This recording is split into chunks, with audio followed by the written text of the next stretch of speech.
సదాశివసమారంభాం శంకరాచార్యమధ్యమాం అస్మదాచార్యపర్యంతాం వందే గురుపరంపరాం. శ్రీ గురుభ్యో నమః. VNR creations చూస్తున్న ప్రేక్షకులందరికీ కూడా 2024 సెప్టెంబర్ మాస ఫలితాలకు స్వాగతం. మరి కొత్తగా ఛానల్ చూస్తున్న వాళ్ళు మన విఎన్ఆర్ క్రియేషన్స్ని సబ్స్క్రైబ్ చేసుకోండి. ఈ వీడియోను లైక్ చేయండి, షేర్ చేయండి, కామెంట్ చేయండి. అమూల్యమైన సలహాలు సందేహాలు ఏమైనా ఉంటే కామెంట్స్ రూపంలో తెలియజేయండి. ఇక ఈ వారం ఈ మాసం మనం తులారాశి వారికి ఎలా ఉందో ఒకసారి చూద్దాం. చూసే ముందు గ్రహస్థితి చూసుకున్నట్టయితే తులారాశి వారికి 5వ స్థానంలో శని, 6వ స్థానంలో రాహువు, 8వ స్థానంలో బృహస్పతి, 9వ స్థానంలో కుజుడు, ఇక 10వ స్థానంలో బుధుడు, ఏకాదశంలో రాయి, ద్వాదశంలో శుక్రకేతువులు ఉన్నారు. ఇక్కడ బుధుడు వచ్చేసి 4వ తారీఖు ఏకాదశంలోకి రావడం జరుగుతుంది. ద్వాదశంకు 24వ తారీఖు రావడం జరుగుతుంది. శుక్రుడు జన్మంలోకి రావడం, స్వక్షేత్రంలోకి రావడం జరుగుతుంది. ఇక రవి ద్వాదశంలోకి రావడం జరుగుతుంది. ఈ గ్రహస్థితి ఆధారంగా మనం చూసుకున్నట్టయితే ముఖ్యంగా ఈ తులారాశి వారికి ప్రస్తుతం అయితే ద్వాదశంలో రాష్ట్రాధిపతి కేతు సాంగత్యం పొందడం వల్ల కొంత అనుకున్న పనుల్లో జాప్యం జరగడం, మానసికంగా సంఘర్షణ, శారీరకంగా కూడా కొంత బలహీనంగా ఉండడం, ఏ నిర్ణయాలు తీసుకోలేకపోవడం, ఏదైనా కూడా చుట్టూ ఉన్న వాళ్ళ ప్రోద్బలం మీద ముందడుగు వేయడం అనేది జరుగుతుంది. ఏదైనా కొంత విలాసవంతమైన జీవితం కావాలి, సకాలంలో అనుకున్నది కావాలి అనుకునే ఒక ఆలోచన ధోరణి ప్రస్తుతం ఎక్కువగా ఉంటుంది. కొన్నిసార్లు అది లభించకపోవడం వల్ల మానసిక సంఘర్షణ ఎక్కువ అవుతుంది. ఆర్థికపరమైన విషయాలలో కొంతవరకు అనుకూలంగా ఉంటుంది. సమస్యలన్నా కూడా ఆర్థిక పురోభివృద్ధి అనుకూలంగానే ఉంటుంది.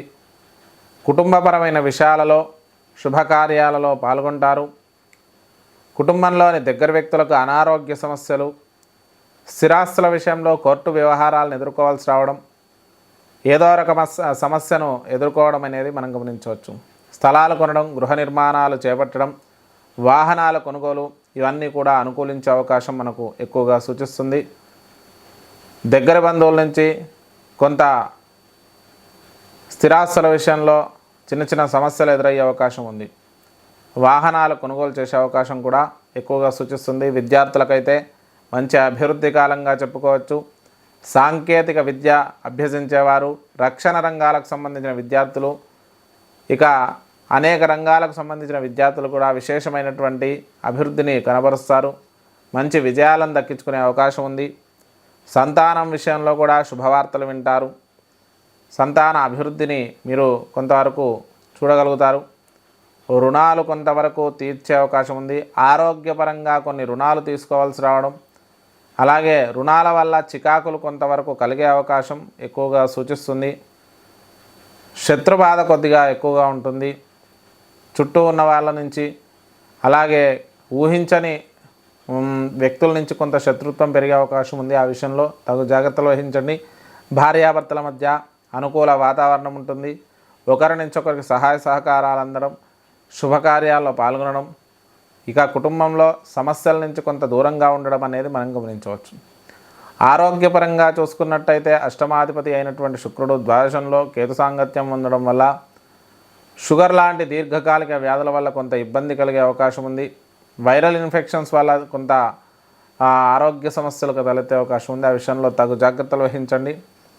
అలాగే బృహస్పతి కూడా అష్టమంలో ఉండడం వల్ల కొంత చికాకులు, చర్మ సంబంధమైన ఇన్ఫెక్షన్స్, శరీరంలో లెవెల్స్ చేంజ్ కావడం, అంటే రక్తంలో కానీ పొటాషియం, సోడియం ఇలాంటి లెవెల్స్ వల్ల ఇబ్బంది కలగడం అనేది కొంత గమనించవచ్చు.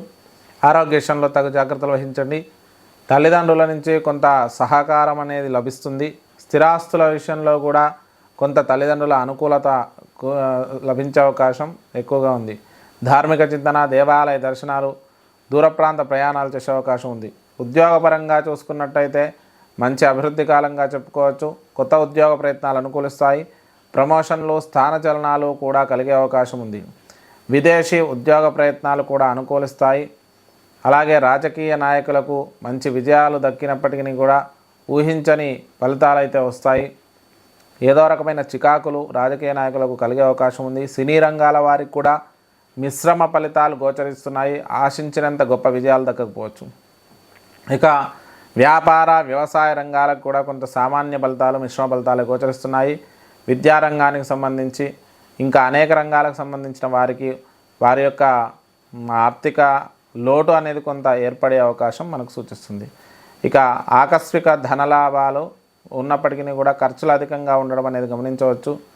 లాభంలో రవి బుధులు కలయిక వల్ల పూర్వార్ధంలో ఆర్థిక పురోభివృద్ధి బాగుంటుంది. సమస్యలు ఎన్నున్నా కూడా ఆర్థికంగా నిలదొక్కుని సమస్యల నుంచి బయటపడే ప్రయత్నం చేస్తారు. ఆ తర్వాత బుధుడు రవి ఇద్దరు కూడా మాసాంతంలో ద్వాదశంలోకి రావడం వల్ల 20వ తారీఖు తర్వాత ఆర్థిక లోటు అనేది ఏర్పడే అవకాశం మనకు అధికంగా సూచిస్తుంది.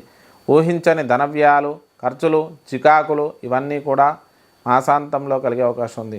మాసాంతంలో శుక్రుడు కూడా జన్మంలోకి రావడం వల్ల కొంత విలాసవంతమైన సమయాన్ని గడిపే అవకాశం ఉంది. విలాసవంతమైన వస్తువులు కొనుగోలు కానీ, ఫోన్లు, కార్లు లేదంటే గృహోపకరణాలు కొనే అవకాశం మనకు అధికంగా సూచిస్తుంది. ఖర్చులు కూడా అధికంగానే ఉంటాయి. మరి తులారాశి వారు చేసుకోవాల్సిన పరిష్కారాల గురించి చూస్తే దత్తాత్రేయ దేవాలయ దర్శనం చేసుకోండి. శనిగలు నివేదన పెట్టి పంచిపెట్టండి. గురువారం రోజు శనిగలు కేజింబావ చొప్పున దానం ఇవ్వండి. దత్త స్తవపారాయణం చేసుకోండి. దాంతోపాటు ఆదిత్య హృదయ స్తోత్రము, విష్ణు సహస్రనామ స్తోత్ర పఠనం కూడా చేసుకోండి. ఇష్టదేవత ఆరాధన చేసుకోండి. ఇక దాంతోపాటు నవగ్రహ పాశుపత అభిషేకం చేసుకునే ప్రయత్నం చేయండి. దానివల్ల శుభ ఫలితాలు కలుగుతాయి. ఇది మనకు తులారాశి యొక్క ఫలితాలు. మరి చూశారు కదా, మన ఛానల్లో మాస ఫలితాలతో పాటు ఇంకా అనేక విషయాలు పెట్టడం జరుగుతుంది. దాంతోపాటు స్వధర్మదర్శిని, విఎన్ఆర్ ద ట్రావెలర్ ఛానల్స్ కూడా పెట్టడం జరిగింది. వాటిని కూడా చూడండి, వాటిని కూడా ఫాలో కండి. దాంట్లో కూడా ఆధ్యాత్మిక విషయాలు, తర్వాత అనేక రకాల దేవాలయాల విశిష్టతను మీకు చెప్పే ప్రయత్నం చేస్తాను. అవి కూడా ఫాలో అవుతుండండి. స్వస్తి ప్రజాభ్య పరిపాలయంతాం న్యాయేన మార్గేణ మహిమహేష గోబ్రాహ్మణేభ్య శుభమస్తు నిత్యం లోకా సమస్తా సుఖినో భవంతు. స్వస్తి.